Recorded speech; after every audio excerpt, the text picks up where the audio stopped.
کی تلاوت کرتے ہیں، اسی طرح جب بھی چھٹیوں گھر جائیں تو کیا کرنا ہے، اسی طرح 5 وقت کی نماز پڑھیں گے، قرآن کی تلاوت کریں گے۔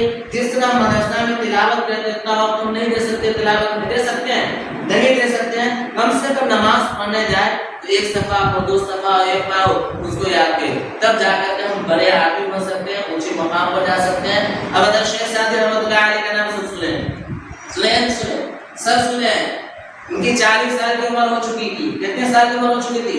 40 سال کی عمر ہو چکی تھی۔ کچھ پڑھنا لکھنا نہیں آتا تھا، کچھ پڑھنا لکھنا نہیں آتا تھا۔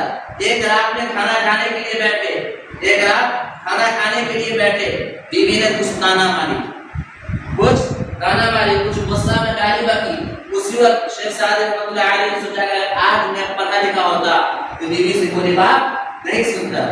اسی وقت انہوں نے پڑھنے کا ارادہ کیا۔ اسی وقت کیا کیا؟ پڑھنے کا ارادہ کیا۔ جب پڑھنے کے لیے آپ لوگ کی طرح مدرسہ میں ایڈمیشن یا داخلہ لیا تو جب بچے کے ساتھ بیٹھ کر کے پڑھنا شروع کیا تو بچہ ان کا مذاق اڑانے لگا، کیونکہ وہ 40 سال ہو چکی تھی۔ کتنی سال ہو چکی تھی؟ 40 سال ہو چکی تھی۔ ظاہر سی بات ہے جو آدمی 40 سال کی عمر میں پڑھنے کے لیے آئے ان کی آواز موٹی ہوگی، ان کے تلفظ کی ادائیگی نہیں ہوگی، مخرج کی ادائیگی نہیں ہوگی۔ جب وہ پڑھتے تھے اپنی زبان میں تو بچہ ان کا مذاق اڑاتے تھے۔ تو وہاں پر شیخ سعدی رحمۃ اللہ علیہ سوچنے لگے گھر سے بیوی کی وجہ سے بھاگا تھا، بیوی کے گالی سننے کی وجہ سے بھاگا تھا، یہاں بچہ لوگ تانا مارا یہاں بیٹھے۔ تو وہاں سے شیخ سعدی رحمۃ اللہ علیہ مدرسہ سے نکل کر کے خودکشی کرنے کا ارادہ کیا، کیا کرنے کا؟ خودکشی کرنے کا ارادہ کیا۔ اس وقت پہلے تالاب یعنی جو پانی نکالنے کا کنواں ہوا کرتا تھا اس طرح رہتا تھا، آدمی کی طرح ٹینکی نہیں ہوا کرتا تھا، نہیں ہوا کرتا تھا۔ پہلے آدمی نہانے کے لیے، پینے کے لیے پانی سب کچھ کنواں سے رسی کے ذریعے، بالٹی کے ذریعے نکالا کرتے تھے۔ وہ کنواں کے پاس ڈوبنے کے لیے گیا یا جو خودکشی کرنے کے لیے گیا، کنواں کے چاروں طرف کچھ عورتیں برتن وغیرہ دھو رہی تھی۔ اب شیخ سعدی رحمۃ اللہ علیہ ارادہ کرے، انتظار کرنے لگے کہ جب یہ تمام عورتیں یہاں سے جائیں گی اس کے بعد خودکشی کر سکتے ہیں۔ اور عورتوں کے رہنے کے بعد اگر خودکشی کرتے ہیں تو کوئی عورت خودکشی کرنے نہیں دے، تو وہ نکالنے کی بات وہ غور سے دیکھتے ہیں کہ عورتیں کنویں سے رسی کے ذریعے، بالٹی کے ذریعے کیا کریں، پانی نکالیں۔ اور شیخ سعدی رحمۃ اللہ علیہ غور سے دیکھ رہے، اچانک ان کے ذہن میں بات آئی کہ رسی کے اندر جو گھسیٹ لگا ہوا، رسی ٹوٹنے والی، رسی کیا ہے، ٹوٹنے والی ہے۔ اس کے بعد شیخ سعدی رحمۃ اللہ علیہ وہاں سے اٹھ کر کے عورتوں کے پاس پوچھنے لگے، ماں اس رسی کے اندر خراش کیسی ہے، یہ رسی تو ٹوٹنے والی ہے۔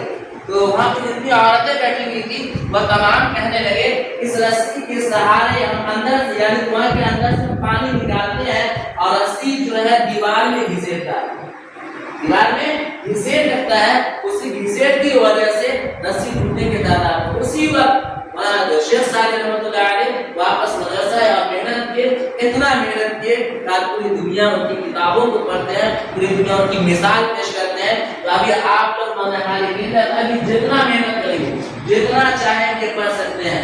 اور اگر یہی عمر پر ہم صحیح پڑھنے لکھنے پر نہیں لگائیں گے، پھر 15-20 سال کیوں ہو جائے گی، 20 سال کے بعد ہو جائے گی، اس وقت احساس ہوگا، افسوس کریں گے کاش کوئی سمجھانے والا ہوتا، کوئی پڑھانے والا ہوتا، کوئی محنت کرنے والا ہوتا۔ اس وقت افسوس کرنے سے کچھ نہیں ملے گا، اس وقت افسوس کرنے سے کچھ نہیں ملے گا۔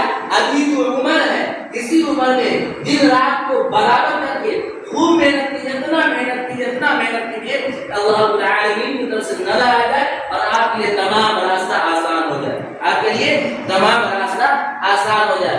آج ہم لوگ افسوس کرتے ہیں کیا، کاش بچپن میں ہم لوگ ہندی انگلش میتھ پر محنت کر لیتے، آج ہمیں کہیں پر دقت پریشانی کا سامنا نہیں کرنا پڑتا۔ اس وقت ہمیں کوئی سمجھانے والے نہیں تھے، والد صاحب کے مدرسہ گرنتھ سے پڑھے ہوئے سمجھانے والے نہیں تھے، مگر اب بات سمجھ میں آ رہی ہے، اس سے میں آپ لوگوں کو کہہ رہا ہوں یہ جو عمر ہے اگر حافظ بننا ہے تو جلدی اتنا محنت کیجیے، جو 3 سال کا حافظ بننے والے ہیں 1.5 سال کے اندر حافظ بن جائیے، اور اسی حافظ ایسا حافظ بنے کہ دور کرنے کی نوبت نہ آئے۔